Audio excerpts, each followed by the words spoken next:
Bem, amigos, anteriormente fizemos uma rápida leitura do pacote anticrime, né? Aconselho que vocês refaçam essa leitura, está altamente atual e vai mudar muito o nosso código.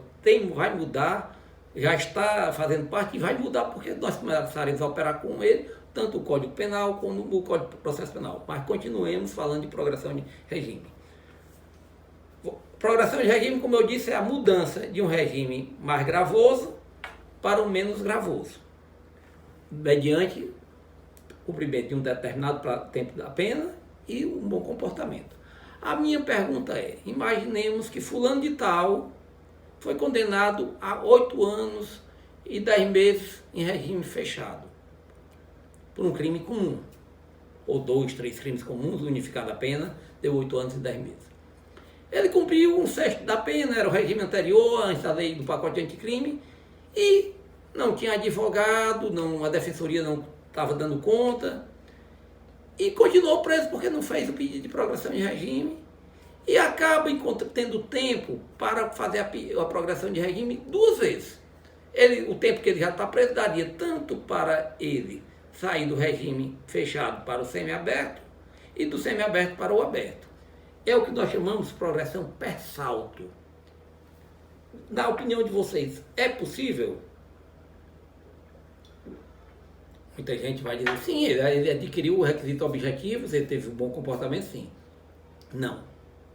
É quase unânime, certo?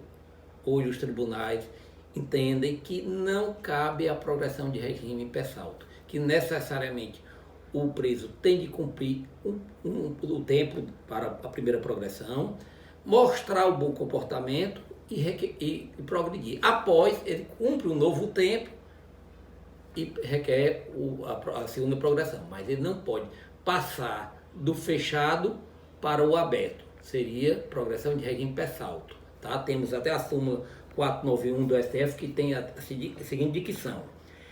É inadmissível a chamada progressão per salto no regime prisional. O novo resumo legal é baseado na interpretação do artigo 112 da Lei de Execuções Penais e determina que o prisioneiro deve cumprir pelo menos um sexto da pena no regime original antes de passar para o próximo. Tá? Então, não é possível. Regressão de regime. Agora vamos falar de outra coisa. Eu falei do cidadão que estava preso, teve um bom comportamento, cumpriu parte da pena e passou para um regime mais leve. Mas agora eu vou falar da pessoa que está em um regime mais leve, ou esteja ele no regime aberto, semiaberto, que acaba ficando solto, porque não tem, como eu disse, a colônia agrícola ou industrial, e ele fica de tornozeleira, e ele vem a praticar um fato criminoso, nova condenação, ou não obedece às regras do regime, ele pode regredir de regime? Sim. Ele pode regredir, ele pode passar do aberto para o semiaberto, ou do semiaberto para o fechado, ou a regressão per salto. Ah, professor, mas não pode a progressão, mas pode a regressão. Então o juiz pode determinar que aquele condenado que está em regime aberto volte para o regime fechado, ou seja, dá um per salto de 2 regimes. Ele sai do aberto e vai direto para o fechado. Tá? Professor, onde tem isso? Vamos ler aqui. Regressão per salto, totalmente possível. Diante da prática de falta grave no curso da execução da pena, é possível a regressão direta do regime aberto para o fechado, ou seja, a regressão per salto, conforme disposto no artigo 118 caput e seus incisos.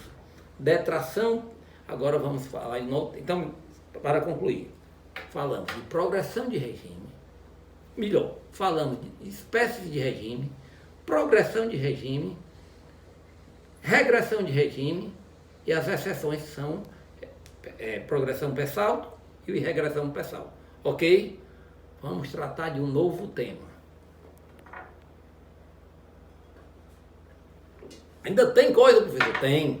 Qual tema? Detração penal.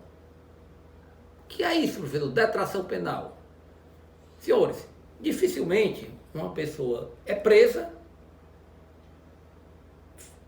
solta no mesmo dia e depois vem a cumprir uma pena em regime fechado. É lógico que é possível, mas não é o normal. Normalmente fica preso quem não pode estar solto. Hoje em dia existem duas espécies de prisão processual. A preventiva e a temporária. Professor, existe a flagrante também. Existe lá no artigo 301 e 302 a previsão do CPP, existe a previsão do flagrante. Mas hoje, senhores, o flagrante, o preso é apresentado em média em 24 horas a um juiz de custódia que poderá pô-lo em liberdade com ou sem medidas cautelares ou decretar a sua preventiva quando entender necessário. Implementados os requisitos do artigo 312, 303 do Código de Processo Penal, a prisão preventiva poderá ser decretada. E ele responderá ao processo preso por um determinado tempo. É uma espécie de prisão processual. E imaginemos o caso do fulano de tal que passou 8 meses preso preventivamente. E vem a ser condenado a 4 anos, ou 5 anos. Como fica a situação do tempo que ele passou preso? É uma simples soma matemática, é uma simples expressão matemática, né? Ele vai pegar o tempo que passou preso, seja em delegacia, que não, hoje em dia não se fica mais em delegacia, mas tinha tempo que preso passa 2, 3 meses na delegacia, mas vai pegar o tempo que ele passou preso preventivamente, vai pegar a pena que ele recebeu e diminuir. Peguei 4 anos, passei 1 ano preso. Então eu vou cumprir 3 anos. Ou seja, vou detrair da minha pena 1 ano que eu passei preso provisoriamente. Ok? Coisa simples até aí, né? Diminui do tempo que ele passou preso provisoriamente, o tempo que ele passou preso definitivamente. O problema complica um pouquinho, que a gente não gosta de coisa muito fácil, não. Então vamos. Eu falei que quando o preso é apresentado ao juiz da custódia, o juiz poderá pô-lo em liberdade, decretação preventiva ou adotar medidas cautelares diversas da prisão.